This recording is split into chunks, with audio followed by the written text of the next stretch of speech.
Hello, everybody, and welcome back to the Tea with Crema. My name is Chris. I'll be one of your hosts today, and I'm joined by my best friend, Emma. Good morning, everyone.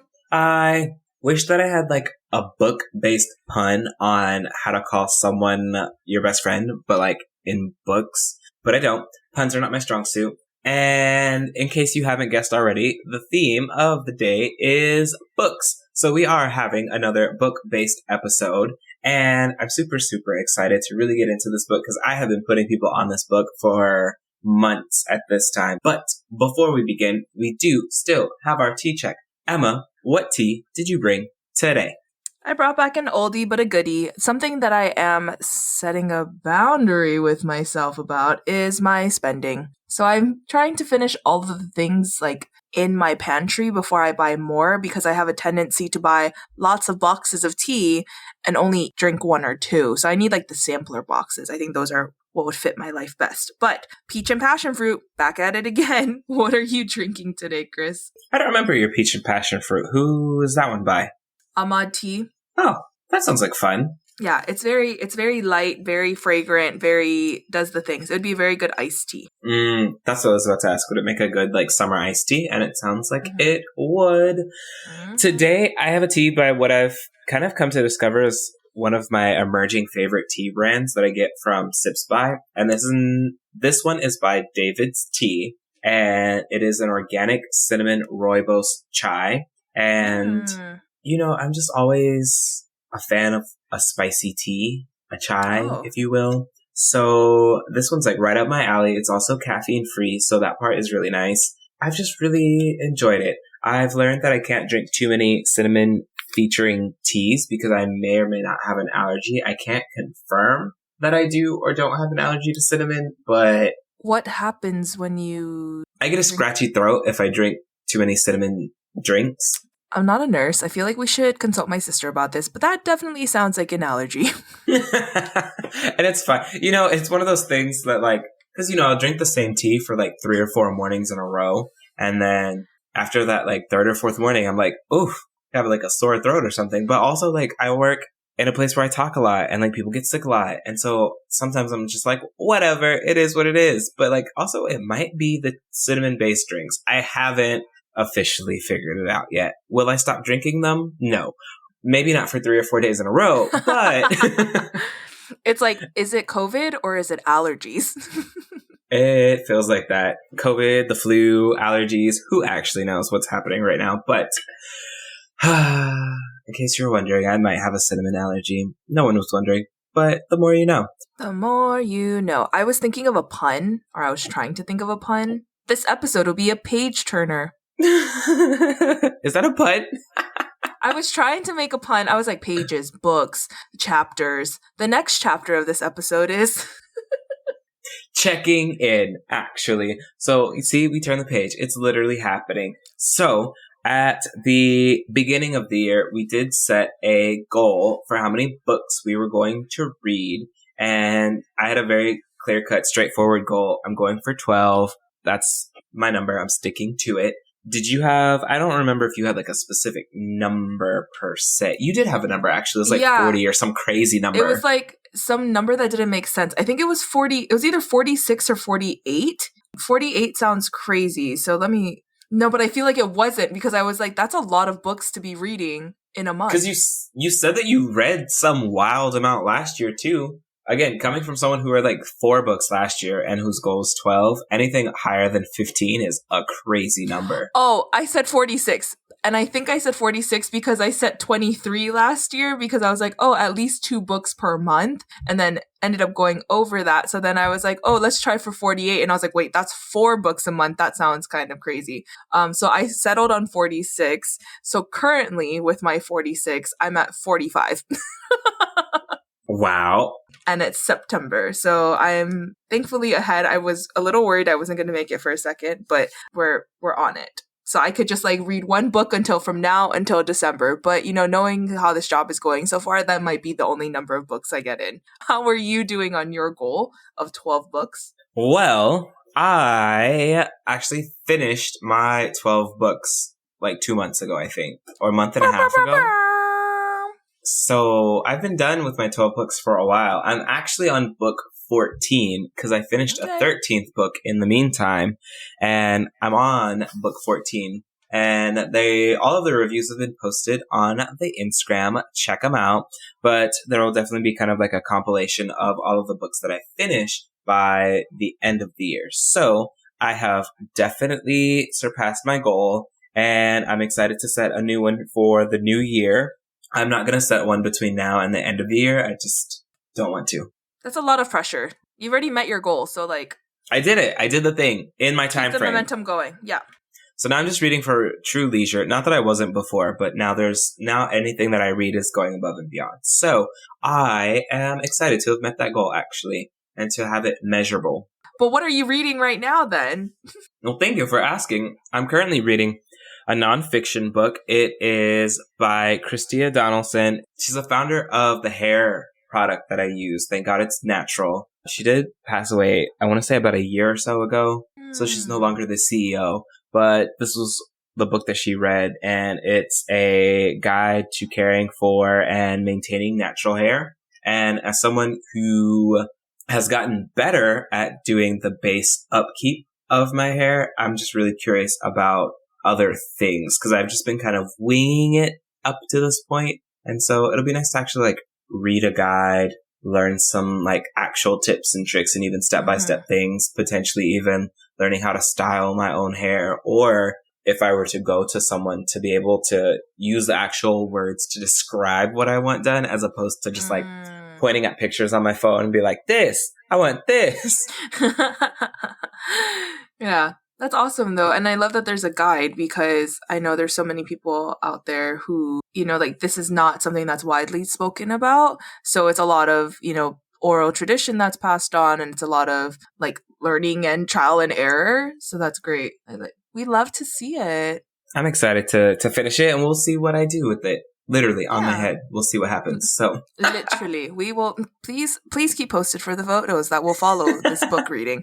Yeah, so like Chris mentioned before, we are all over the Instagram with these. These come out once a month. After Chris and I both read books for the month, we leave reviews. So far we've done a total of almost 60 books, or we're about to do a total of 60 books after September's book picks come out. So if you're curious, head over to our Instagram at The Tea with Crema. I'm currently reading for my book club. So Chris had recommended a book, Daughter of the Moon Goddess by Amy Lynn Tan. So sorry, Chris, this is now where I tell you, we are not reading that book. I'm going to read that book. I'm going to read the book on my own. After like discussing with the book club, I was like, actually, I don't think I want to hear what you guys are going to say about it. I think this is something that I'll read first and then I'll recommend it. I know it's going to be a good book, but there's certain things that I'm just like, I don't know, like there's certain things I want to preserve. I feel like I'm not making sense as to why I said no to having people read this book.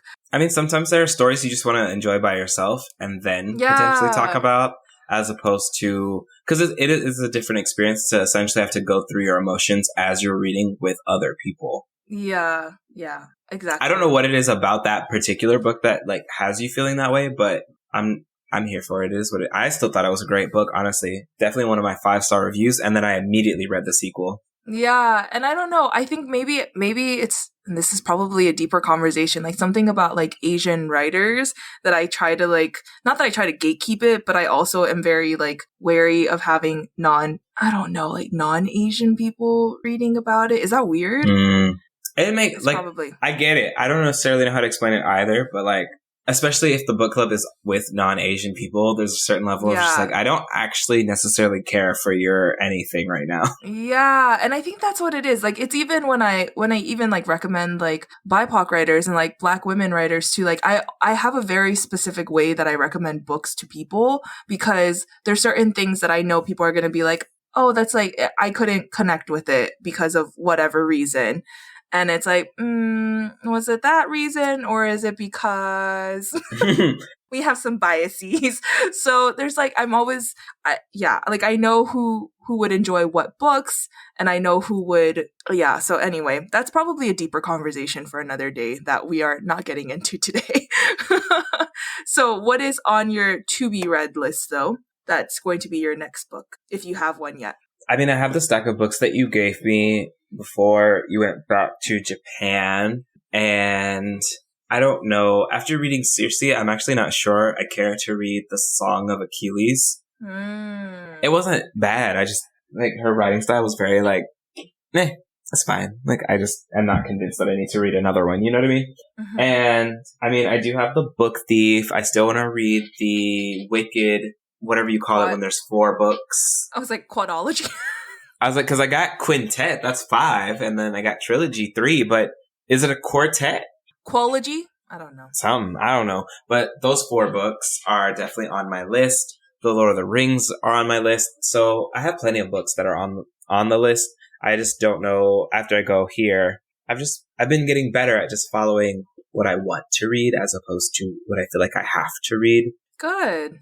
We'll just see like what I'm feeling at the end. Because I honestly might just put Wicked as part of my next year's goal. Because I don't think next year's goal is going to be numeric per se. I just want to be a little bit more thoughtful about what I'm reading next year. This year I was just like, I just want to read books, and did great. So we'll kind of see what 2024 is like for literacy for me. What about you? What you got on there so far? So yeah, definitely Daughter of the Moon Goddess is next. And I have the actual physical book. And I also have this like ebook versus physical book. There's a lot of things that I need to read physically. So that's kind of where I'm at too, of like, what is accessible to me. So that's definitely on my list. My TBR is always going up. I think now being in this role, there's a lot more maybe like leadership books I would like to read. And not even like leadership, like different types of how to run a school, like data driven and all those like buzzwords that we talk about in educational leadership that is sometimes I think was inaccessible to me before because I was in the classroom, and now feels a little bit more relevant. So now I'm a little bit more keen to get back into it and read more. So yeah, those are kind of on my TBR, but definitely Daughter of the Moon Goddess is next. And who knows, that may be our next book review episode. But as we segue into our current book review episode, Chris, tell us what book we're reading today. Today's book comes highly recommended by me, and was literally trying to figure out where I found this book before recommending it to so many people. I honestly could not even I don't know. It might have come from a Target run. It might have come from just like a Google search. Truly, maybe I was just at Barnes & Noble. I don't know where it came from, but the point is, it has been a really, really good book. I've recommended it to so many people, coworkers, friends, Emma, my mom, my sister. Anyone who will listen to me talk about books has gotten this recommendation in the past like 3 or 4 months since I've read it. But without any further ado, the name of the book is The Book of Boundaries, Set the Limits That Will Set You Free by Melissa Urban, who also happens to be one of the co-founders of The Whole30. Which was probably also a factor for me choosing this book, because I know Emma talks about Whole30. I don't know if she's ever done it. I don't know if anyone has ever actually done it, but we've definitely talked about Whole30 before. So I think, sometimes the universe just be putting things in your pathways, and I was like, I recognize Whole30. Let's give this book a try. And it has been a really, really helpful book in so many different ways. I think in part because I was really struggling in this new role with figuring out how, both in terms of personal and professional boundaries, even within the professional realm itself, just keeping things really manageable and not feeling like I was taking on too many things. And so it just was one of those things that I needed to be better at. And this was one of the books that really helped take it from an idea to something that I could actually practice and use tangibly. And there's so many reasons and things that I liked and enjoyed about this book. And so have literally been up just advocating for everyone that I know to read this book. So I'm pretty sure that my review on our book picks is 5 stars. Oh, it's not. It's not. It's probably because I wanted more of the book, honestly. It's actually a 4.5 star. So according to Christopher, in his own words, this is on our June picks. It says, I really enjoyed Melissa Urban's writing style. She kept the book engaging and easy to digest. Her use of stories from her own life also helped the advice described in the book for more real and feel more real and applicable. I love that she included resources that could help with further reading and development. The only thing I could have benefited for Christopher. The only thing I could have benefited from was more. A few more examples in each chapter would have been great and very enjoyable. Look at that. You ever given something a 4.5 star review because you wanted more of the thing? Right. Wild. So that was my review. Truly needed. I just wanted more of the book, honestly. Yeah, I agree. After reading it, so Chris was like, you need this, especially in your new role that you're about to start. Like, if there's anything I've learned, it's that you need to set boundaries. And I've always felt like Chris has set very good boundaries. Like, I think that that's one of your strengths, definitely, is that you're very good at like knowing what's good for you and setting boundaries around that. So that's why it was also a little bit surprising. And I was like, I feel like this is like him trying to hint at me that I don't have good boundaries, which some would say, yeah, that's probably true. So I also really enjoyed reading it. The book itself covers a lot of different boundaries. So it kind of goes over boundaries in different parts of your life. So for example, each of the chapters are about different sectors of your life that need to have boundaries or that you should have boundaries in. So they talk about workplace, they talk about parents and in-laws, grandparents. So when your parents become grandparents and other family members, they talk about friends and neighbors, talk about romantic relationships. She also talks about co-parenting. She talks about boundaries around food, alcohol, and table talk, sensitive subjects, and then also boundaries with yourself. So what were some of the main takeaways from the book, though, Chris? Like, which part did you feel was most applicable to your life? I think ultimately one of the things that I took away the most from was really having the mindset that boundaries are not for the other person. You're not setting boundaries because you're trying to control the actions of others. You are just essentially getting others to respect your existence and where your limits are. And so I think one of the clearest examples and explanations of that, which is not necessarily the most applicable to my life, but it really helped sell the metaphor, which was when she was talking about, that grandpa that comes over and he smokes and he's just really adamant that, he smokes. It is what it is. And so setting the boundary is not about getting the grandpa to stop smoking. It's about essentially him respecting the fact that like, you don't smoke in my house. So I'm not setting a boundary that controls your action in the sense that like, I'm telling you, don't ever smoke. I don't really care that you smoke. That's your life. You do whatever. However, in these spaces that I am a part of, then this will be what it is. And so essentially like sticking to that boundary of like, if you're coming to my house, you're not going to smoke, that's a non-negotiable. And then having the ability and making sure that you are able to follow up with the consequences. And so the language around setting those boundaries is not about controlling your actions. It truly, how you live your life, the things that you do is really just, that's you. That's between you and whoever. However, anytime I'm involved, these are the things that I need. And so if you're not able to respect it, these are going to be the consequences that come from that. And I think it's really interesting because it felt like when I was reading it, the consequences for work honestly felt easier to apply than some of the like personal boundaries that you would have with other people. And I think in part it's just because there's something about those work lines that you can draw a little bit easier. And then, there's like the not fun stuff about work laws and all that other stuff that you can always kind of fall back on as well. Whereas with the people that you have in your life, you almost sometimes have to solely rely on those boundaries that you're setting yourself because of the fact that like there aren't necessarily like hard and fast rules of family or motherhood or siblinghood. Like those are things that you have to establish with those individuals. And sometimes that's hard.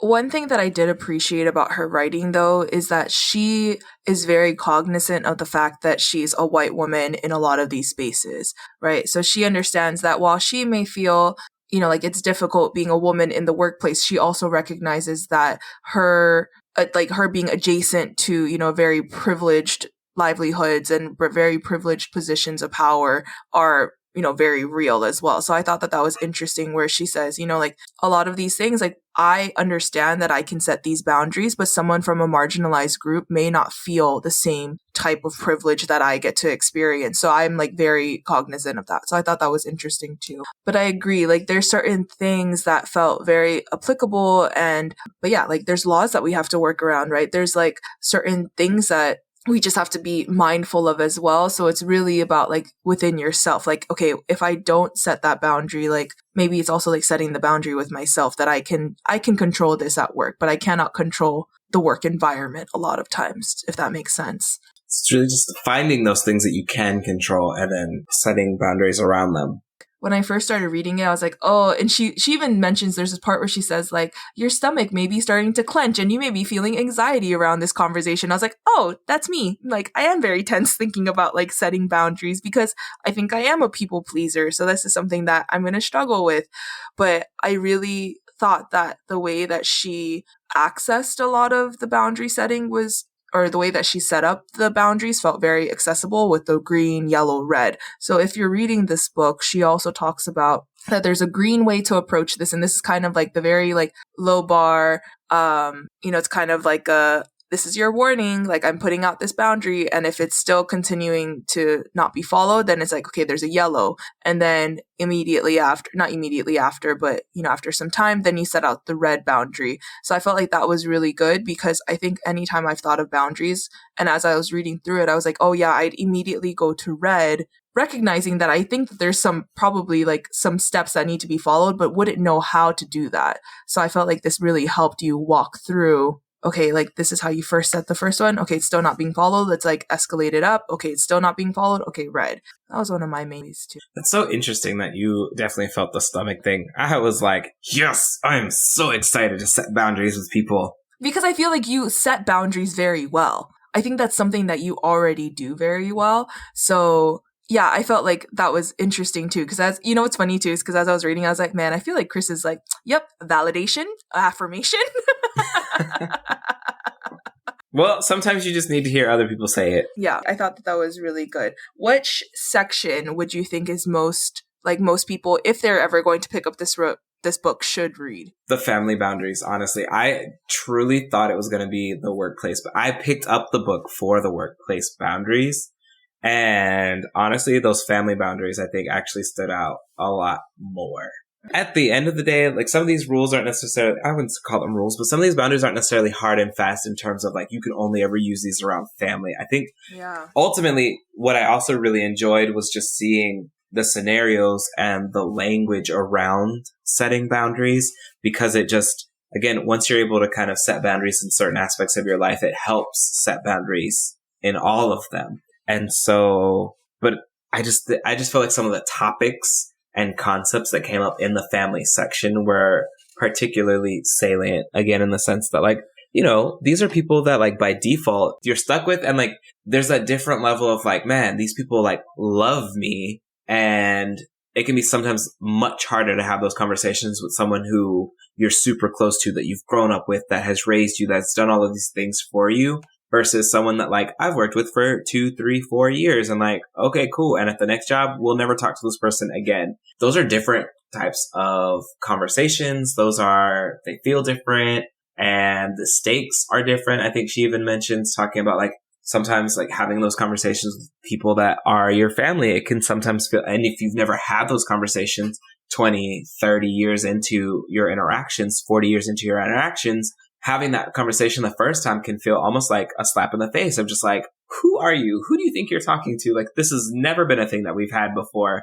And so I feel like for that's much harder because of the fact that you are truly breaking sometimes long-standing norms and expectations. Almost that like generational trauma. You know who would really benefit from this? Some Polynesians. I'm looking at y'all, all you Samoans and Tongans. You guys would really benefit from this book. And I think that it's very relevant to a lot of people, especially when you're talking about the normalized cultures, right? And trying to, discuss that, like, this is actually a really unhealthy space for me to be in if you're going to continue discussing this. Something she also does in the book too, which I felt like was really helpful, was she lists out when family members, or she says when work people, when blah, blah, blah, don't respect your boundaries, it can look like. Because I feel like a lot of it is kind of covert, right? Like a lot of it, like, okay, yeah, that's unacceptable work behavior. Like I would want to set a boundary around that. But some of it is also those little things. Like it's the little things that you might just kind of normalize, but are not actually normal behavior, or to yourself, you would want to set a boundary around it. And I hesitate to even say normal behavior so much as just like, it could just be work culture behavior. It could be, I think really sometimes just subtle and a shift in that power dynamic, low key, sometimes abusive. Gaslighting, I think, is a word that like comes to mind when I was reading those parts. And so again, I don't know, something about saying normal implies that like a lot of people will do that. I also think that some of it had to do with like power dynamics, and it could very well be some people's norms, but yeah, no, I agree. The one thing that I thought about the family part is that they talk about forcing hugs and kisses on you or on your kids is a conversation that's been coming up a lot with like specifically in the spaces that I run in, like Pacific Islander families, because that is such a part of the culture of like when you leave a place, like you say goodbye to everyone, and regardless of whether or not you know them, you give them a hug and a kiss. And I remember seeing a video a couple of years ago about like, I'm not going to have my kid, like if my kids don't want to give you a hug, that's fine. And to a lot of people, they're like, oh, what do you mean? Like, that's so rude. But even now with my own nephews, I'm like, if I like ask for a hug and they're like, no, I'm like, okay, great. Like, thank you for setting that boundary. Or, like, is it a high five or like, what do they want, from me? But I can sometimes see how parents would be like, oh, that's like so rude. Like, go give them a hug. And they're like, no. I'm like, they're trying to set autonomy on their own bodies and they don't want to give a hug. And that's okay. Like, we don't have to give hugs. We don't have to give kisses. Like, I try to empower like the little ones with that because I think I think it's like a cultural norm of like, yeah, you do that with all of your elders. And I'm like, but a lot of these elders have sometimes perpetuated harm on, people in the family. So like, that's why these parents are now setting the boundary so their kids don't have to go through that. So I always felt like, I was like, oh, that's a good, like, that's a good to think about. That generational stuff will get you. Generational trauma. I see you. So, how will you use this book moving forward? I think you kind of mentioned before, but moving forward, how do you think that this book will kind of help you guide conversations or guide boundaries? Well, part of it starts with getting everyone that I know to read the book. And in part because one of the things that she mentions is that sometimes it's hard because you're dealing with people who have never had someone set a boundary with them before. Yeah. And so for me, part of it is getting others to see this side of things. Because I think, like you've mentioned, I have set boundaries in my life before with people around me. And so some of this did feel very natural, but that's not always the case for people. Even, again, like people in my family, like we are now, because of literally having read this book and like being able to share that with my mom, with my sister, being able to like have those conversations in a more like mutually understanding way. And so I think it kind of also removes some of that power dynamic of like, I've read this book, so I'm the expert and I know all about this thing. Whereas now it can be more of a, we have read this book. And when I'm using this language, you know that it's not coming out of a space of hate or anger. It's just a place of monitoring my own well-being and being able to have this conversation with you as opposed to at you.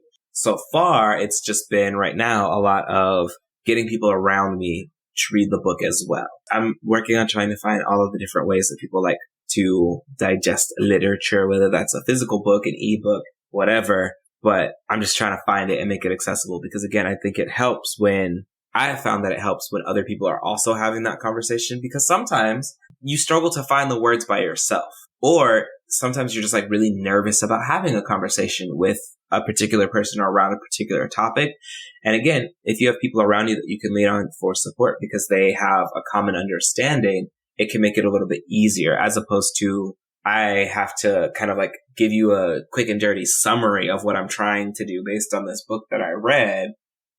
And then you try to like help coach me or like talk me through it, or we work through it together, workshop it together. if, we've all read the book, then we can kind of skip that part. We have a common understanding. Now let's workshop this idea together. Yeah, definitely. I think that was a section that she talks about too. Like, yes, in an ideal world, people would understand right when you're at green and be like, oh yeah, of course. Of course I'll uphold that boundary on your end. But a lot of times it is such a messy conversation because while you're setting the boundary for yourself, others can tend to move into a defensive place of, well, why are you doing this to me now? We've been friends for 10 years. Has it always been an issue or blah, blah, blah, blah? And, and the thing I like that she says is that boundaries are flexible. So in the moment, if you are feeling uncomfortable, that's okay. And when you feel like you don't need the boundary anymore, or if you need to tighten the boundary, you are more than welcome to do that. Just because I set this boundary with a person doesn't mean that it's always going to feel this way. Maybe when I'm in a better place in my life, then it'll feel like, okay, yeah, we can go back to, or we can, now we kind of have these things in place, which I thought was really interesting. She talks about with the grandparents, the nickname, right, for the son, and how the grandpa would call the son a nickname. And before it used to be really cute, but when he started reaching, I think it was 2 or 3 years old, the son was like, I don't like that name, but the grandpa kept calling him that. So then the mom said, no, he doesn't like being called that, so please stop calling him that. And now that he's a little bit older, he takes it as a term of endearment. So he's like, oh, I do like being called that name. So the grandpa, is allowed again but it's allowing the child to feel the feelings. And also if they're uncomfortable with it, yeah, why do we continue to make kids feel uncomfortable in situations that they're clearly uncomfortable in? So I thought that was really interesting too, is that these are meant to be flexible. Sometimes you'll feel like you need it in the moment. Sometimes you'll feel like you need it for years. And then maybe later on it could change. It's not hard and fast all the time. So overall, it was a great experience. Yeah. I enjoyed it. I really liked being able to put names and words and experiences to the things that I've been wanting to do and just feeling a bit more confident in being able to do so. Yeah. And it's easily readable. I think that was something that you had mentioned too. Her writing style feels like, oh, I'm just talking to a friend casually who happens to be an expert in boundaries. Mm-hmm. So it's just very good. Definitely highly recommend. Again, 4.5 stars because I wanted more of the book. That part. I would give it a 5 out of 5, but I do agree. I don't think I could give it less of a score because I wanted more. I do want more, but I think it does deserve a 5 out of 5. So I think in the sense that there could be more details in some places, I think. Yeah, okay, I could see that. Rather than, or maybe that was her boundary that she was setting on readers of I don't have all the answers, friends. There are some things I can give and there are some things that you're going to have to figure out on your own. Could be it. The world will never know.